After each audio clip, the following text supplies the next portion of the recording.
friends, and welcome back to Ivy's adventures in finding every collectible in The Sims 4. This episode, we're kind of slowing down and focusing on collections we've already started. As you can see, our shelves are starting to fill up with a variety of treasures, from postcards to marbles to axolotls, fossils, frogs, My Sims trophies, and more. And we're going to be expanding on these ones today. In our last episode, Ivy had just sold a second strange ring, so we finally had a good amount of simoleons to invest in making our museum better. So without further ado, let's get started. After she had some breakfast, Ivy got a move on tending to her little garden. It's springtime, so I'm only focusing on spring plants at the moment because I hate when out-of-season plants get weeds but you can't weed them. I purchased a couple more seed packets in hopes of finding something new, but since her gardening skill was still pretty low, I was not so optimistic. I moved my crystal charging grid to the patio so it can get all that sweet moonlight. I also placed some more pots around the house and the yard, and maybe considered hoarding to hold on to a bunch of stuff I don't necessarily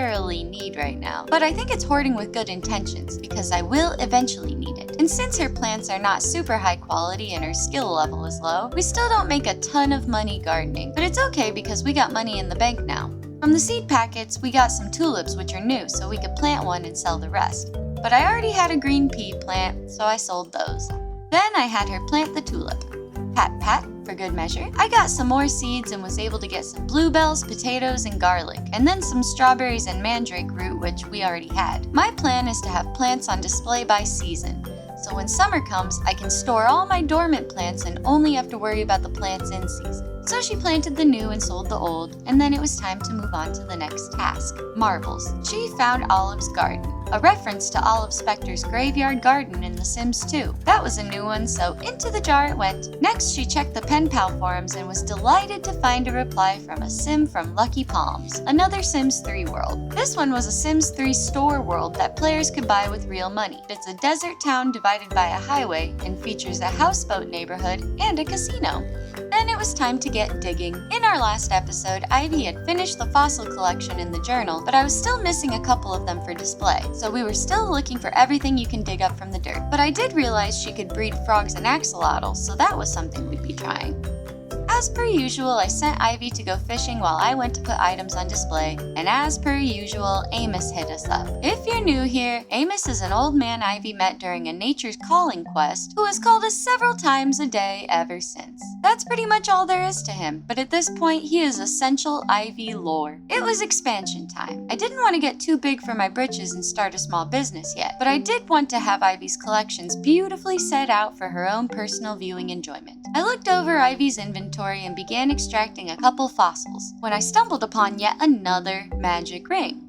I'd get to that in a bit. For now, I had to compare the new fossils to the ones on the wall, and was lucky to have found one more that I needed, leaving us with only 2 left to find. Then Ivy found a cowplant berry in the pond. That would surely be an exotic plant to have in our garden exhibit, so I got a bed for it at once. I placed it in the garden bed and queued up for Ivy to plant it. But before she could do anything else, she was feeling tuckered out and needed a power nap, and I'm a benevolent god, so I will allow it. Amos has a sixth sense about when Ivy sleeps, so naturally he has to come over. Ivy got up from her nap and planted the cowplant berry first thing. And as she got herself cleaned up, I got a notification that the cowplant failed to germinate. Maybe this is a noob move, but I didn't know that a cowplant couldn't be up against a fence and that they needed a lot more room. So I moved it more in the middle of the yard, but Ivy had gone back to sleep, so I let her rest a few more hours. In the wee hours of the morning, Ivy went out to plant her cowplant in hopes that it would finally germinate. But alas, it did not. It needed lots and lots of room. So I moved over our tent and carefully placed the garden bed right in the middle of the yard, thinking to myself that there's no way that there's not enough space now. And if not, then we'd have a berry on display instead of a plant, because this is crazy. She had an award in the mail, the coveted golden trilobite plaque, a symbol of our archaeology prowess, making all of our dig montages totally worth it.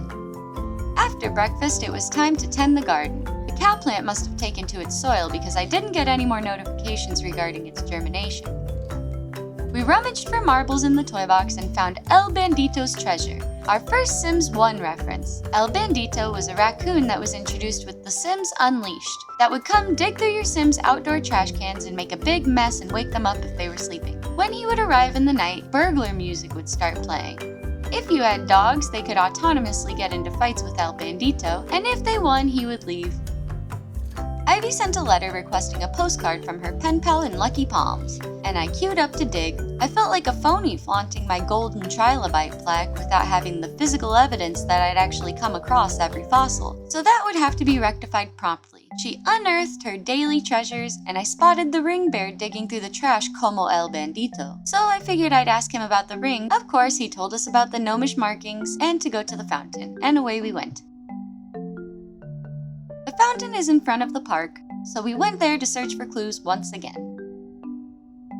The ring bear was right there, so I told her to ask about the gnomish markings on the fountain, and I combed the premises for any more collectibles to dig up. I looked all over but couldn't find anything, so it was time to depart to Ivy's neck of the woods. This wall right by her house is the next step of the ring side quest, so I told her to look at it, and since I had sold 2 rings already, I decided I would keep this one, since, it is rare loot after all. Well, maybe not rare, since this was the 3rd one I'd found, but loot nonetheless. We'd see what kind of powers this ring had, and Ivy proceeded to rub it on her tummy-tum. She began to feel tingly all over. Was she turning into a bear? Swear to God, she better not be. No. It said she had the ability to magically romance Sims now.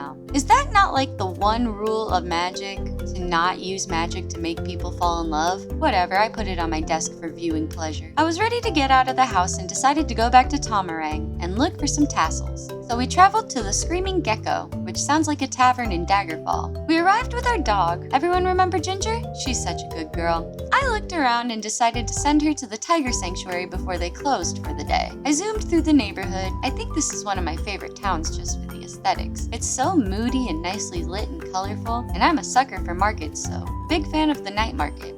At the Tiger Sanctuary, Ivy saw a presentation from a conservationist. She enthusiastically raised her hand to ask a question, and while fun facts certainly are fun, Ivy wanted to know the serious stuff about how the sanctuary saves the tigers, and asked about conservation efforts. The conservationist explains that they don't just save these tigers, but all the tigers, but didn't really say how, and just kind of name-dropped Judith Ward, as if Judith Ward paid her to say that she's fiercely philanthropic. The search was still going for tassels to dig up in the sand. Thankfully, she had not come across any dirty diapers this time. I scoured the beach before arriving at the rabbit hole cave. I sent her in once again to return with treasure. So far, she had found one more tassel, a yellow one, and then it was time to swim. Does Ivy like fitness? Yes. Is she advanced in the fitness skill? Hell no. Is this task too big for her? Hell no. Nothing gets between our girl and a small trinket. After an hour and a half, she made it safely to the island. Dig, then cave. She had once again found a hidden tunnel and eagerly explored the passageway. As she progressed, she could only rely on sounds and vibes, but a light was in sight at the end of the tunnel, so I urged her onward.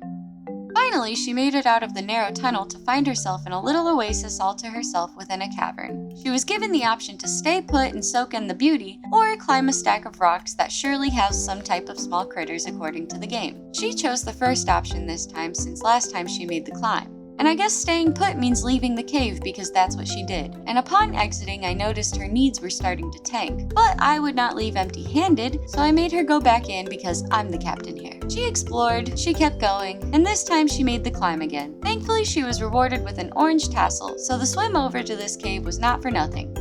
Now she could go check out the night market and maybe get some food and a potty break. The night was almost over, and the market was poppin'. I had her stop at the food vendor first and knew from experience to skip the Malaysian satay. So she grabbed an order of chicken chimichurri skewers. I started looking around the neighborhood and what's this? A fucking bathroom? This is when I first noticed this bathroom over here. Pissed! Ivy ate her little late night dinner and I checked out our finds for today. She was pretty tired and stinky, but we had one more stop to make. I checked and Dr. Doofenshmirtz was off the clock. We missed our window of opportunity to purchase a marble from him tonight, so with that, it was time to head home. We arrived home and wow, deja vu. She and Ginger were so ready for bed, so off to sleep they went. Ivy woke up and I told her to clean all the sweat and ocean water off her and noticed that it was actually Ginger who woke her up. So after letting her take a full shower, I let her finish catching up on her sleep. You ever wake up in the middle of the night and think you missed your alarm, so you get up and take a shower with a quickness and get ready only to realize it's like 1 a.m.? I've done that, and this reminded me of that. Another day of getting shit done. Let's go. She got started right away by tending to her garden. She got another bucket list goal, but what really caught my attention was this aspiration goal to breed frogs. It said with 2 frogs in her inventory, she'd be able to breed them. So I went to the living room, picked out a couple frogs, and sure enough, she had the option to breed them. Unfortunately, she ended up with a duplicate instead of something new, and frog breeding is tiring. Her postcard from Lucky Palms came in, and now she asked for another from her Sunset Valley pen pal, and got a new pen pal from Appaloosa Plains. Another world from The Sims 3. Appaloosa Plains came with The Sims 3 Pets expansion pack. Yes, pets. Not just horses, not just cats and dogs, all the pets. I remember this one being one of my favorite worlds from The Sims 3. With 27 community lots and rabbit holes, it was a real fun one. So Ivy told her new pet-loving friend about her own dog and her hopes of finding one of every kind of animal in the world. Another round of digging because there was still much to find in the ground. I checked my progress on all of these quests and was very pleased with mine and Ivy's hard work. We were making serious headway filling out this journal. As evening set in, Ivy took care of the digging, axolotling, and fishing. And she reached level 4 of gemology. And we received our 3rd Amos call. Kinda seems like he's backing off since we went to the chalet with him. She had found some pretty good stuff today, and I went back to the house while Ivy added to the fish collection to check out what we could display. I compared what was on the wall to what was in our inventory. The first one I checked was a duplicate, so I sold it. But the second one was new, so onto the wall it went. At this rate, we'd have the whole set on display in no time. I wanted to show crystals and metals, but was really stuck on the best way to go about it. Do I make them all into jewelry and showcase them together, or do I leave them in their raw form? I opted for the latter and set them on the walls. However, I didn't really care for the look of that, and I wanted to change it up. Ivy had been burning the candle at both ends, so she went in to lie down for a bit. When she woke up a couple hours later, I told her to take care of the garden and then make some breakfast. I checked and our garlic was ready to harvest, so now I queued up to sell it. Then we tried to breed some more frogs. We ultimately ended up with another duplicate, so I went ahead and sold it. And Ivy officially turned in for the night. And so it was, rinse and repeat.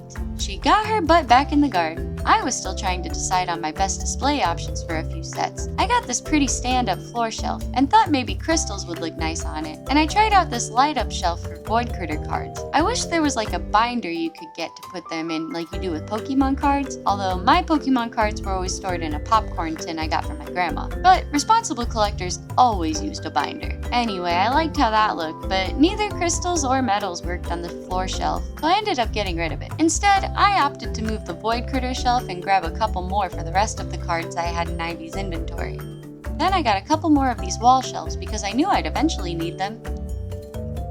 I moved the crystals and metals onto the wall shelves to try it out in a different spot, but was still not feeling it. So I got these big-ass refrigerated shelves. To clarify, the crystals and metals do not need to be refrigerated. I just liked the look of these shelves all illuminated and behind glass. Expanded the wall a little bit, and naturally purchased a few more shelves that I didn't need yet. Then I displayed our one crystal and a couple metals in these beautiful glass windowed shelves. But there was still one final touch I had to make. Boop! Now our ring was on display too, and that was it for the day. I made progress on the sets I had gotten started already, and I had made the front room of my house much more museum-like. There was still much work to be done. With that being said, I'm gonna call it here for this video. If you enjoyed it, feel free to hit the like button. And if you're new and want to keep up with my Sims adventures, hit the subscribe button. Until next time, friends, bye-bye!